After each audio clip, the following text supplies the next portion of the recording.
Purihin natin ang malakas ang ating buhay ng Diyos.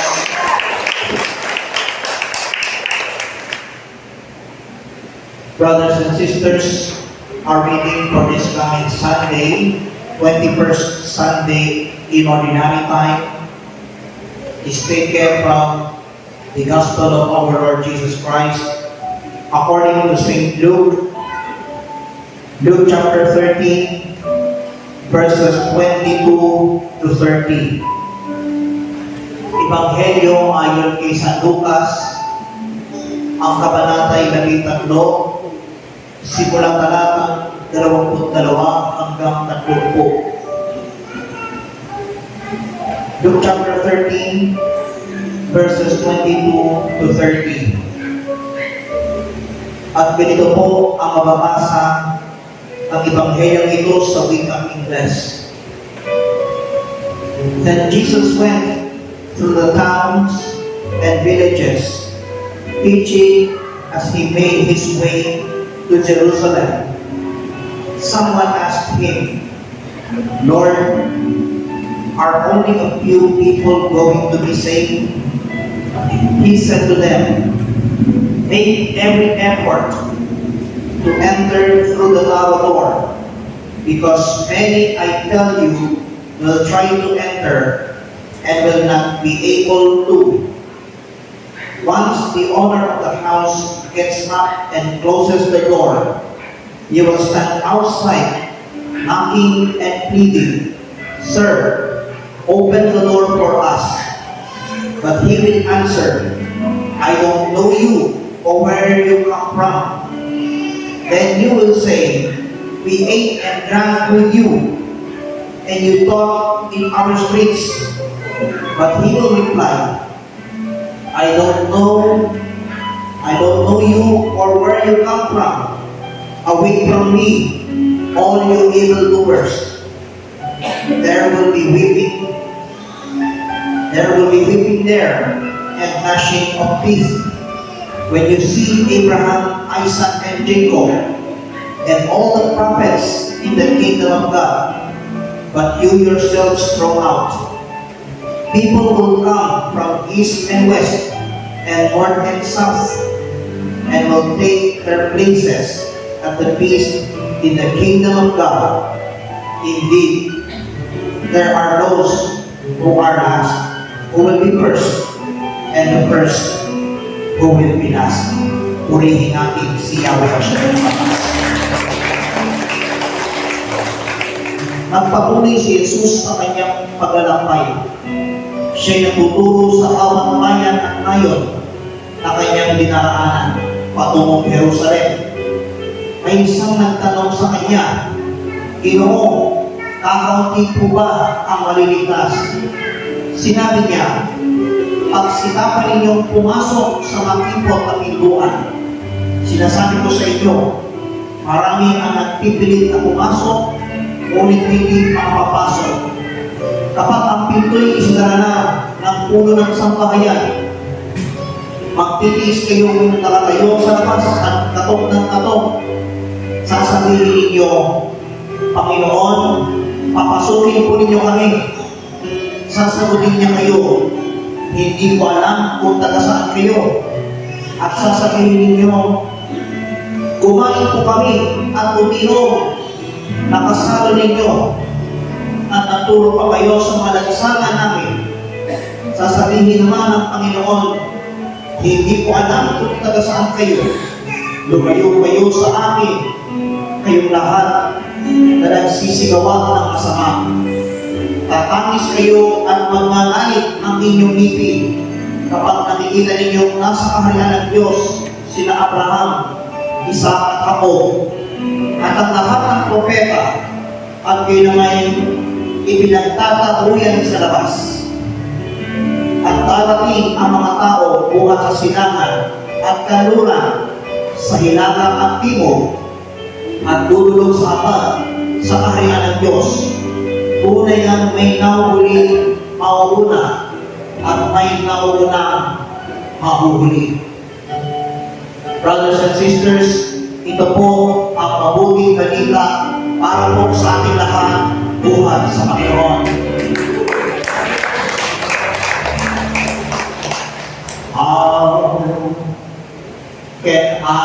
say thanks for the things you have done for me. Things so undeserved, yet you gave to prove your love for me. The voices of a million angels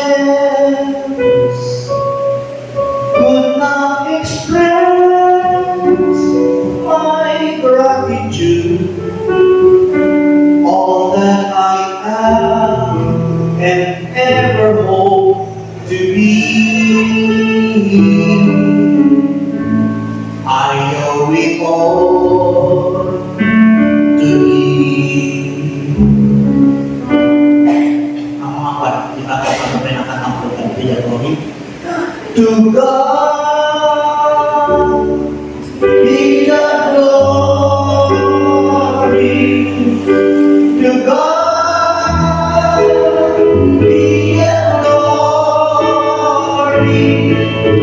To God be the glory for the things He has done. With His love He has saved. With His power He has raised me. To God be the glory for the things He has done. Just let me live my life. Let it be pleasing, O Lord, unto Thee. And should I pay any praise, let it go to God.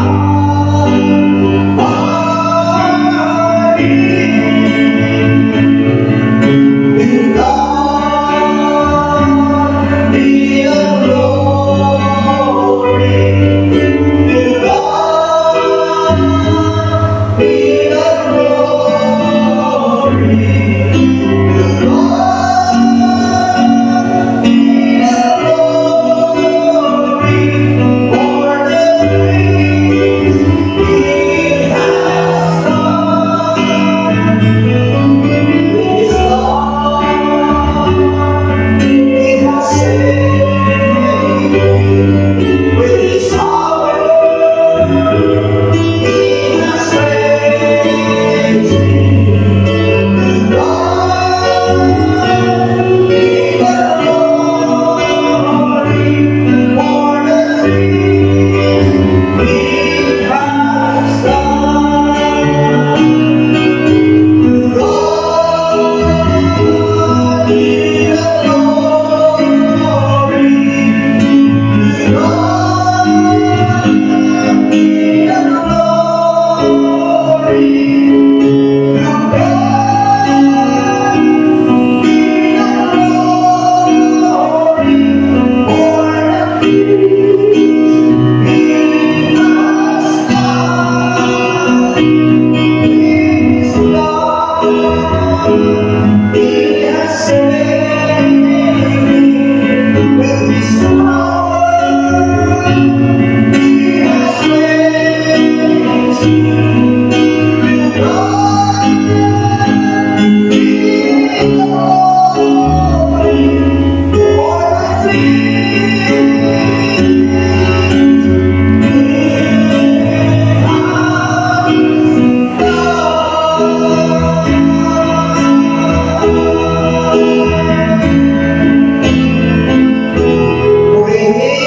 Purihin natin si Yahweh El Shaddai. Ako po tayo opo, find your partner palad sa palad. Yan ang nakakamiss sa gawain ito, ang find your partner. Masasaan. Sayang kasi ang pagtawag ng prayer partners eh. Amen?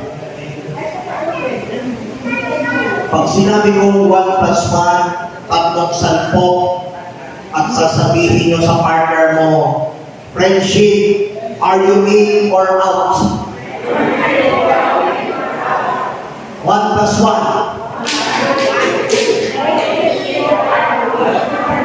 Nalimutan tawagin sila ng friendship eh. Ulit, 1 plus 1.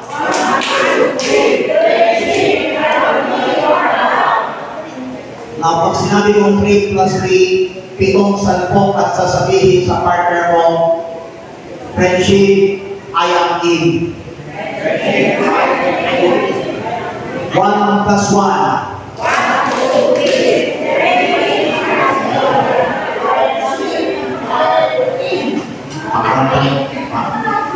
Nasa 3 plus 3 yun eh. Bira kayo.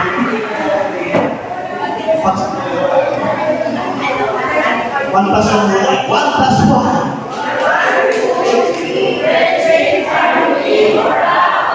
3 plus 3.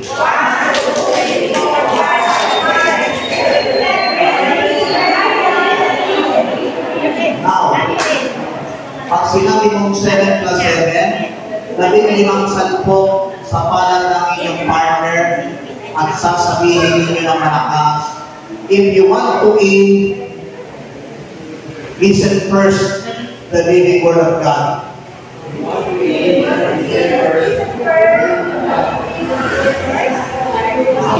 Parang ang bakal itong dalawa, ang bakal eh. If you want to eat, you will listen first the living word of God. Okay, ano po muna? Friendship, are you in or out? Pangalawa?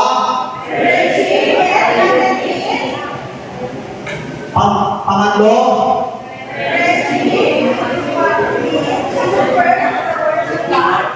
If you want to eat,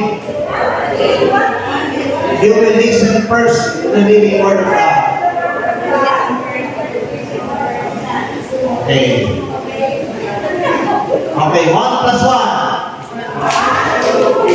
Friendship, are you in or out? 3 plus 3. Friendship, I am in. 7 plus 7.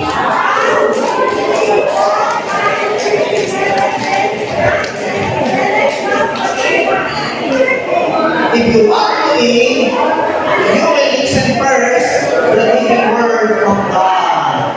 Ulitin natin, sinabi at siya. Opo na po lahat sa napakagandang presensya ng Diyos. Actually, maganda sanang i-record ako sa video. Kaya lang, nangungulit talaga sa cellphone at sa akin, the video is very hot and because the cellphone is turning off. So, ang ginawa ko, in-audio recording ko na lang.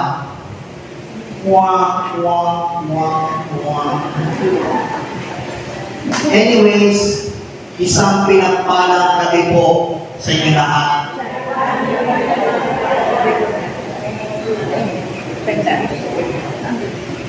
And we will thank the Lord God, Yahweh El Shaddai, sapagkat tinapos natin ang pagdiriwang ng ika-41 taong paglalakbay ng pananampalataya, pag-ibig, at pagkakaisa tungo sa lumang pangako.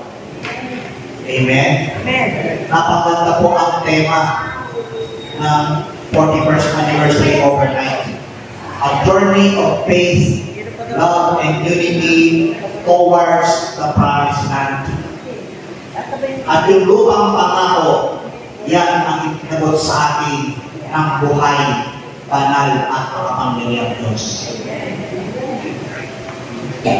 So belated, blessed, exceedingly, abundantly, unstoppable, happy, and prosperous 41st anniversary sa buong El Shaddai movement dito sa Pilipinas at sa buong mundo. Amen? Bagamat ang ilan sa atin ay sulit ang good parts. At sulit din pati yagpo. Amen? Bagamat nakakaantok ang mag-overnight sa makasaysayang parke ng Luneta at Quirino Grandstand,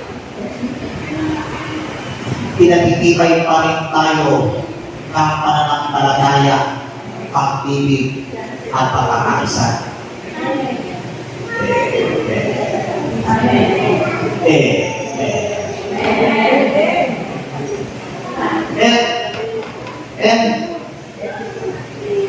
Dahil dumating ang 86th birthday ng ating minamahal na Puto Lincoln, I'd like to pray a blessed, exceedingly, abundantly, unstoppable, happy, and prosperous 86th birthday sa ating minamahal na Puto Lincoln, Brother Mike C. Galante. Amen po ba? Kaya, ipadalangin natin na maging malinaw at hindi mamalat-malat ang tinig ng ating punong lingkod sapagkat siya'y hinilang ng ating dakilang Diyos. Amen? And I also thank God. Bakit ka mo? Sapagkat ang inyong lingkod ay patuloy pa rin naging matatag sa kabila ng biglaang pagkawala sa daigdig na ito. Ang isa sa pinikilala ng elder disciples at aking ama, si Brother Rex America. Hindi ko pinalahan kung bakit biglaan siya nawala sa tulog ito. Subalit, naniniwala ako patuloy siyang nagre-welcome sa Holy Spirit doon sa kaharian ni Yahweh at siya.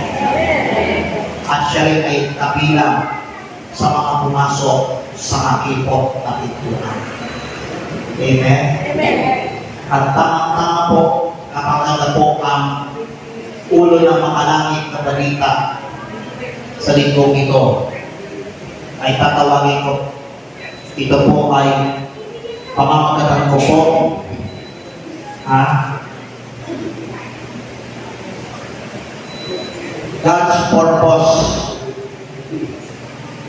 God's purpose, gathering, shaping, and saving. Layunin ng Diyos, pagtitipon, paghubog, at pagliligtas. Amen? Pagtitipon, paghuhubog, at pagliligtas. Sa ating Ebanghelyo ngayon, si Kristo Jesus ay naglalakbay patungong Jerusalem. Nagturo sa bawat lugar, katulad dito sa Ugo. May isang nagtanong sa kanya, Panginoon, kakaunti ba ang maliligtas? Tumugon si Jesus gamit ang larawan. Ano pong larawan? Makipot na pintuan.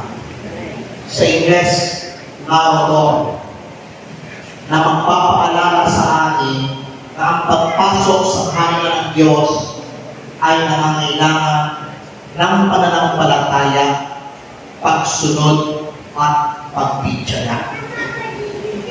Tanangin mo ang iyong katabi, friendship. Meron ka bang pananampalataya? Anong sagot ang inyong katabi? Tanangin niyo rin ang katabi, friendship. Meron ka bang pagsunod? kay Yahweh Al-Shaddai? Anong tugon ng katabi? Amen. Tanungin niyo po ulit ang katabi. Friendship. May pagtityaga ka ba? Sa katabi niyo, sa akin. Sabihin niyo, friendship. May pagtityaga ka ba? Anong sagot ng inyong katabi? Amen. Purihin po natin si Yahweh Al-Shaddai.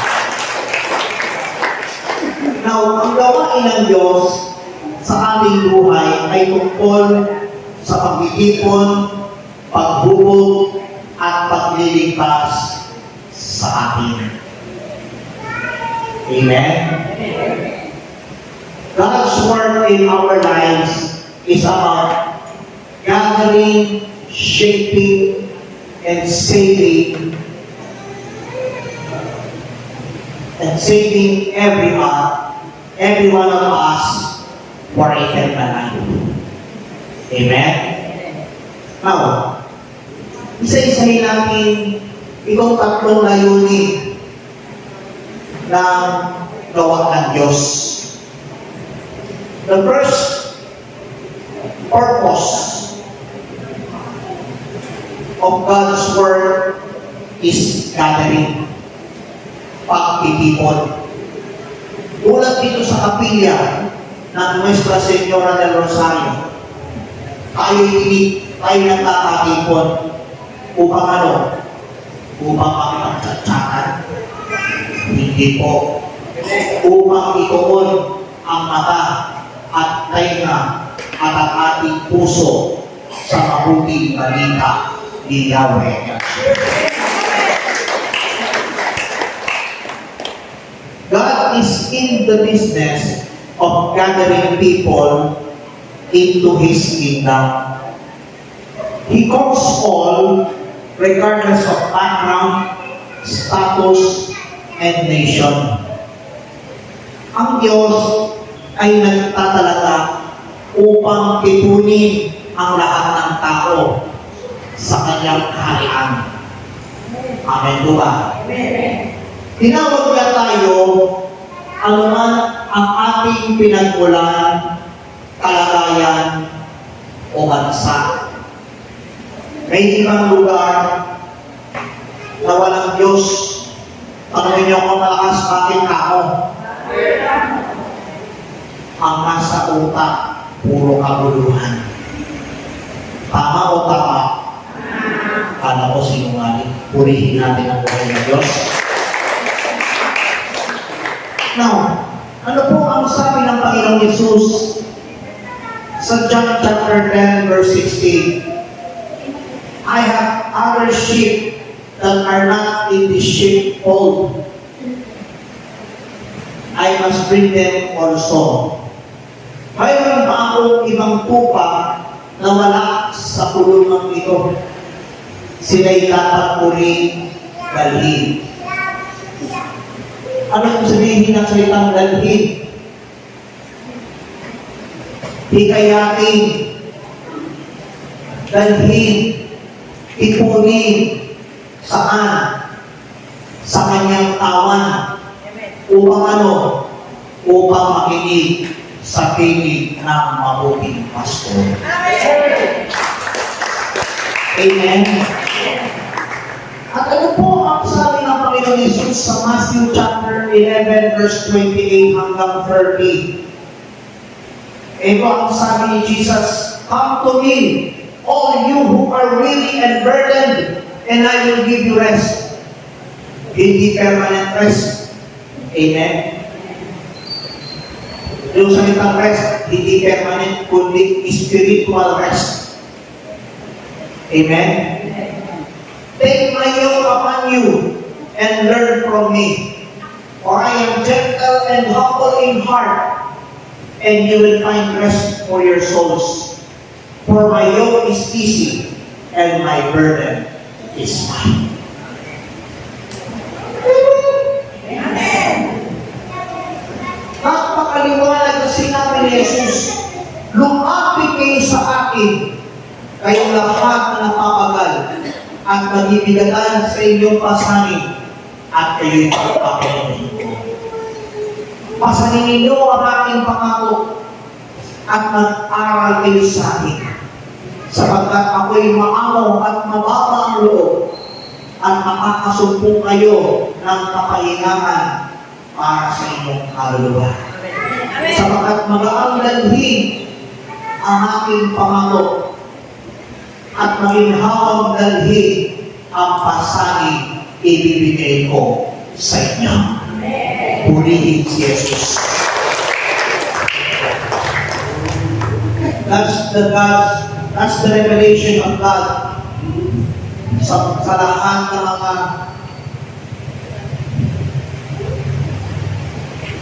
hirap sa buhay. Lalo na konting pagsubok, di naman nasusuko na. Pero wag ka.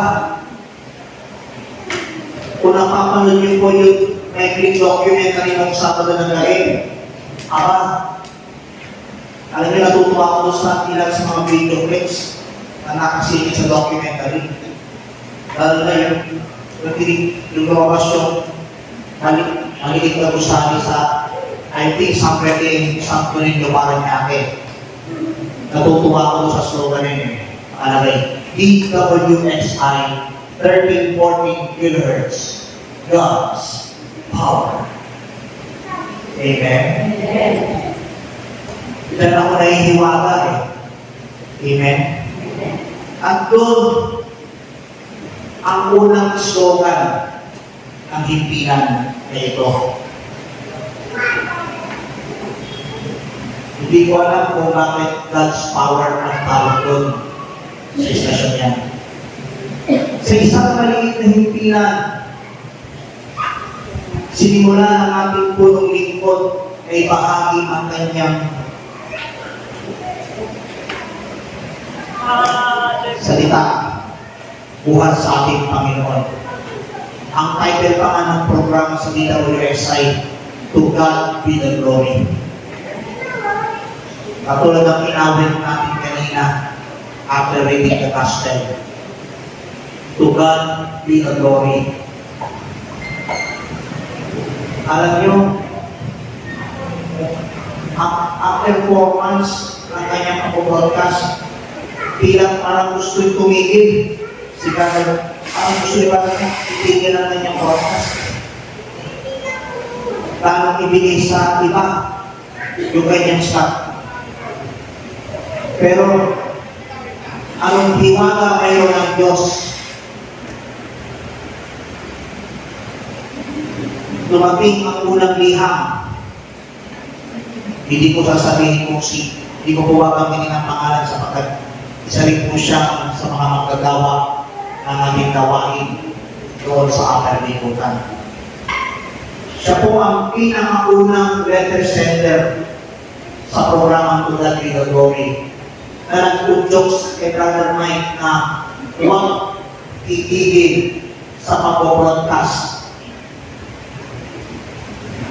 sapagkat siya po daw ay pinagaling ng Diyos sa karamdamang migraine na nagpahirap sa kanya for 17 years. At nagsuggest pa, pwede bang gawin mong gabi-gabi ang programa sa DWSI? Ang challenge si Brother Mike. Bakit ako? Sapagkat yung liham marutong yan, hindi po ito udyok ng tao. Ito'y udyok ng Espiritu ni Yahweh El Shaddai. Amen? So, anong maaaring i-apply sa mensahe ito?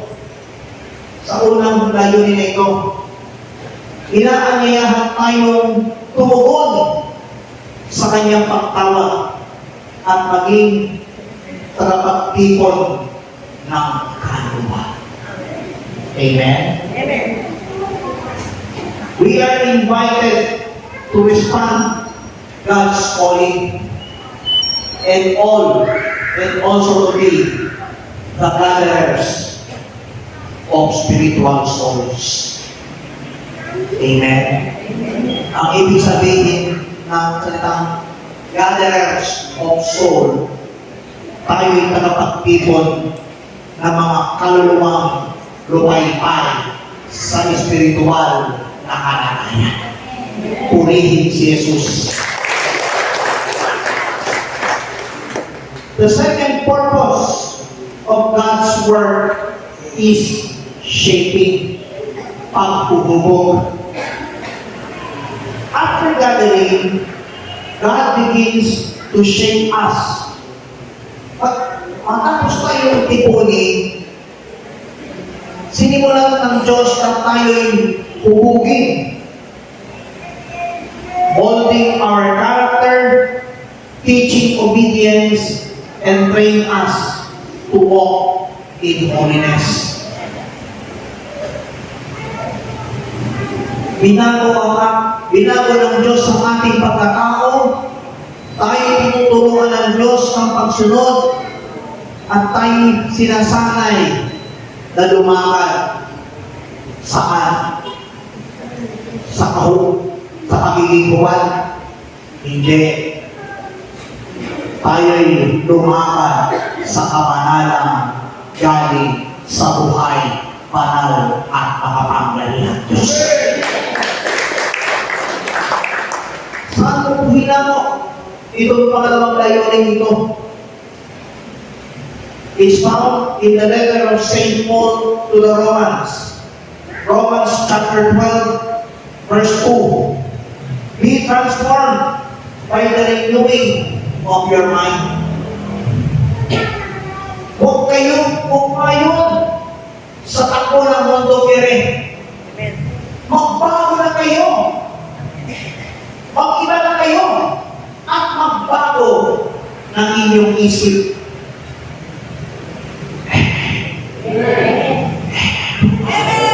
Purihin si Jesus. Ang iba, nag-decide para ano? Para i-drink ang apo. Sino sa inyo may mga apo na tasang kamay? Ayan. Tasang kamay yung mga may apo. Alam niyo, natutuwa ako sa mga batang pinigit ng mga lolo at lola eh. Kanya na, ito mga bata, kapag tawag ng lolo, tulog na kayo, imbis na tulog L. Bakit ka mo? Sabi nga na, ito, di ko alam kung matatamamay nito eh. Sasabihin ng bata, "Wowo, kain tayo ako, wowo." Eh, paano bago ang lola? Malamang sabihin ng bata, "Wowa, kain tayo ice cream, wowa." Enjoy your life. Amen? Kaysa naman sabihin ninyo na, "Pasensya ka na, iho. Ano na naman marunong ang tuhod ko. Masakit ang spinal cord ko. Gurang na ang lola ko." Amen?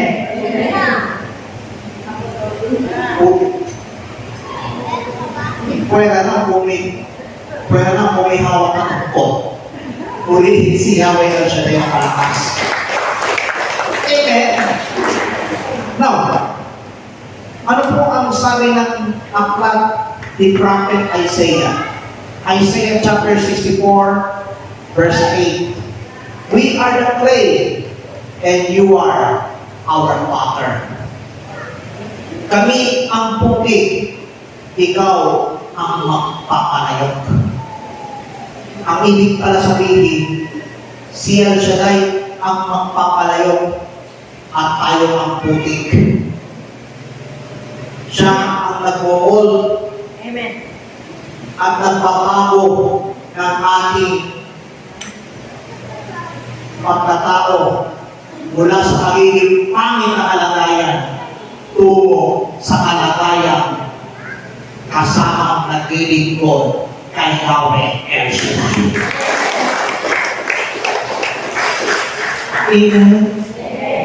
Ano po ang maaaring i-apply? Si nanay, kanina pa tingin ang oras eh. Alam niyo sasabihin ng Espiritu ng Panginoon, huwag kang mag-alala na anak. Anak, huwag ko nang alalahanin kung ang hanggang ng oras. Ang Espiritu ng Diyos ang magpapaalala sa ating lingkod. Purihin ang buhay ng Diyos. Now, ano po ang pwede may apply? Ang pagiging alagad ay hindi lamang pagtitipon, kundi araw-araw na pagbabago upang maging kawakis ng ating Panginoong Jesus. Purihin si Jesus. At dito tayo sa pangatlong layunin ng gawa ng Diyos. The third and final purpose of God's Word is saving, pagliligtas, eternal life with Him. The narrow door reminds us that salvation requires faith in Christ and a personal relationship with Jesus. Ang huling layunin ng gawa ng Diyos ay ang pagliligtas, ang tunay na kaligtasan, at yan ang buhay na walang hanggan na kasama siya. At ang pakibot na pintuan, ang siyang nagpapaalala na ang kaligtasan ay nakasalalay sa ating Panginoon at sa ating personal na relasyon kay Kristo Jesus. Ano po ang sabi ni Jesus sa John chapter 14 verse 6? I am the way and the truth and the life. No one comes to the Father except through me. Ako ang daan, ang katotohanan, at ang buhay. Wala makapupunta sa Ama, kundi sa pamamagitan ko. Purihin si Jesus. Paano katulad ng kinumpos ng nasira ko Ama? At ito'y inawit ng isa na grupo ng mga taga-Laguna. Hindi mo malalaman, kapatid, ang pag-ibig ng Ama sa atin. Di ko na diretso yung kanta. Baka sabihin ng orasan, kakatulin kita eh. At ano po ang sabi ng aklat ng mga gawa? Acts chapter 4 verse 12. There is salvation in no one else. Walang kaligtasan sa kaniluman, kundi kay Kristo lamang. Purihin si Jesus. Now, ano po ang maaari natin i-apply sa pangatlong layunin ito? Huwag natin ipagpaliban. Let us not delay God's calling. Now is the time to choose Christ. Ngayon ang oras upang piliin si Kristo and walk through the narrow door at pumasok sa makipot na pintuan. Yung amen ninyo para tayo na. Purihin si Yahweh at Pilipinas. Dahil malapit na kung mag-ikawalo, tayo na kayo. Tayo na kayo. Sabihin mo sa inyo, tayo na tayo. Ang mensahe ng Ebanghelyo ay malinaw. Ang Diyos ay nagtatalaga upang tibunin ang kanyang bayan, hubugin ang kanyang buhay, ang kanilang buhay, at iligtas ang kanilang kaluluwa. Hindi ang tanong na kakaunti po ba ang kaliligtas, kundi ang pipiliin ko ba ang pumasok sa makipot na pintuan. Ang tanong, no. Are you in or out? Sino nagsabing in? Sino kasabing siya'y in sa makipot-apikot pa sa kamay? May magandang bagay ang darating at naghihintay sa iyo. Tayo'y tumugon sa pananampalataya, pagsunod at pagkitsaga upang makasama siya sa kaharian ni Yahweh El Shaddai. Purihin si Jesus. Taas ang ating mga kamay, pigil ang inyong mga mata, iyon po ang ating mga ulo, at bilang simpleng panalangin, awitin natin sa ating buhay ng Diyos, kami katapuin.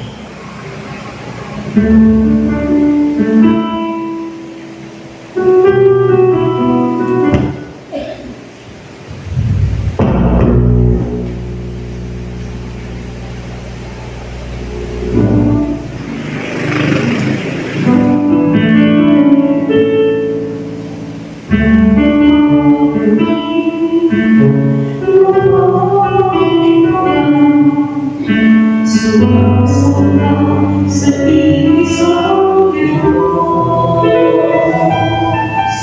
Hinahanap namin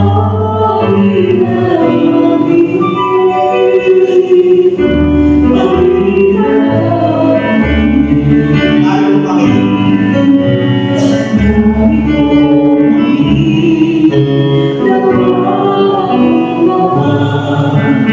Sumasamba sa iyong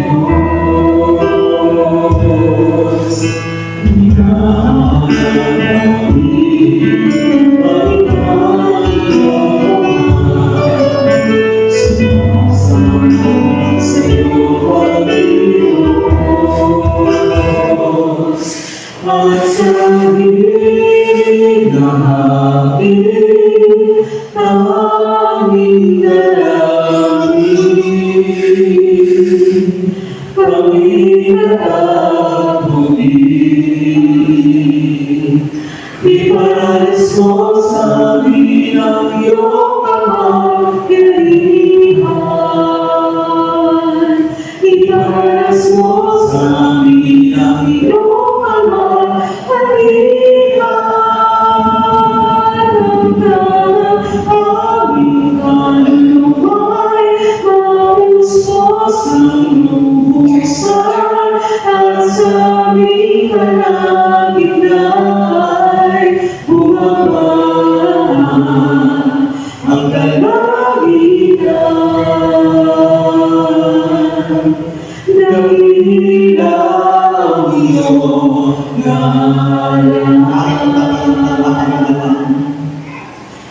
Narito kami napapakumbaba, sumasamba sa iisang Diyos.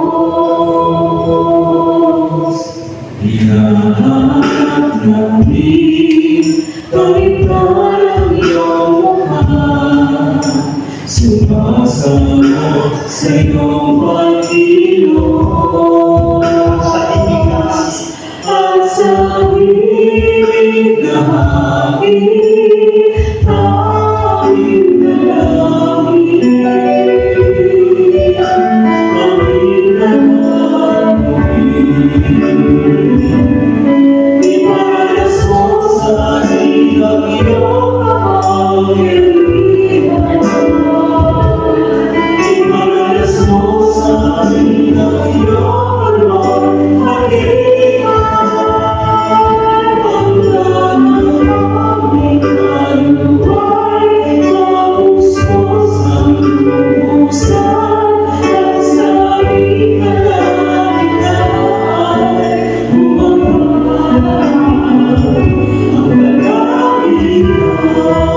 Dakila ang iyong ngalan. Iparanas mo, Iparanas mo sa amin ang iyong kapangyarihan. iparanas mo, Iparanas mo sa amin ang iyong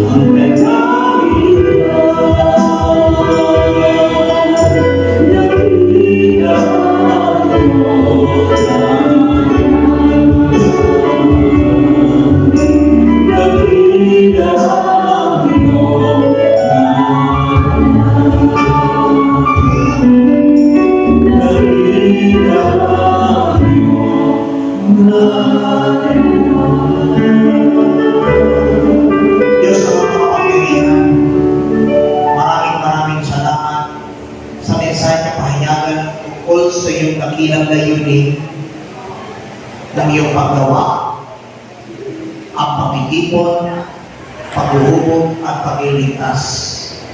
Nawa magsilbing aral ang mensahe nito at ibahagi sa iba ang kanilang napakinggan sa gabi nito. Salamat Panginoon at patuloy mo kaming sinamahan, ginabayan at piningatan, lalo na sa araw na ito. Matapos man ang ika-4 na 11 taong paglalakbay tungo sa pananampalataya, pag-ibig at pagkakaisa. Nawag patuloy mo kaming palakasin ang loob ng bawat isa. Kayong nalalaman namin na nalalapit na ang iyong muling pagbabalik. Pagpalain mo po ang mga nagtaguyod ng gawain mo dito sa dahang ito. Simula po sa coordinator hanggang sa pinakamababang lingkod. Kasama ang mga awit ng mundo at ang mga nagsusuporta sa banal mong gawain sa oras na ito. Sila po'y patuloy ng pagpalain. Sundan mo po ng inyong mga tanda, himala, kapabalaghan, kapangyarihan at walang tigil na biyaya at kapapala. Pagpalain po ang nagpangalaga ng kabilang ito. Sila'y patuloy na rin samahan, gabayan at ingatan sa ngalan mo, Jesus. Everybody say amen. Amen. Taas ang inyong mga nalalahan, including your prayer requests, at iba pang nais pagpalain ni Yahweh at Shaddai. At I think, until di yata ang lalapit si nanay, ay yata kita ipapaalam. Okay? Sige, taas na lahat ng yan. Diyos, ang mga pangyarihan, narito po't paspasan ang mga hawak ng aming mga kapatid, ang kanilang mga handbags, wallets, Biblia, tubig, langis na panyo, at iba pang bagay na kanilang itinataas. Inyo pong gamitin bilang mga sangka upang ang sino makahipo ay sundan ang inyong mga tanda, himala, kababalaghan, kapangyarihan at walang tigil na biyaya at pagpapala. Maging ang kanilang mga prayer requests na nakasulat sa mga papel ang kanilang mga kahilingan. Inaangkin po namin na lahat ay answered prayer. Basbasan ang kanilang mga alit ng loob. Ibalik sa kanilang pusong pakal sa isinibig at umaapaw. At sa aming pansamantalang paghiwa-hiwalay, taglay po namin ang ibayong lakas at ibayong sigla na galing sa banal mong pangalan. Maraming salamat po. Ito po ang aming samot dalangin kaysa ng panambitan panalangin ng aming mahal na Birhe, Nuestra Señora del Rosario, at ng lahat ng mga anghel at mga banal sa langit, sa pangalan ng iyong bugtong na anak, ang aming Panginoon at tagapagligtas, Panginoong Jesucristo na nabubuhay at naghaharing kasama mo ng Espiritu Santo ay isang Diyos, magpasawalang hanggan. Everybody say amen. And may the Lord God bless us all now and forever in the name of the Father, and of the Son, and of the Holy Spirit. Amen and amen. God bless everyone, and let's give Him thanks with a grateful heart.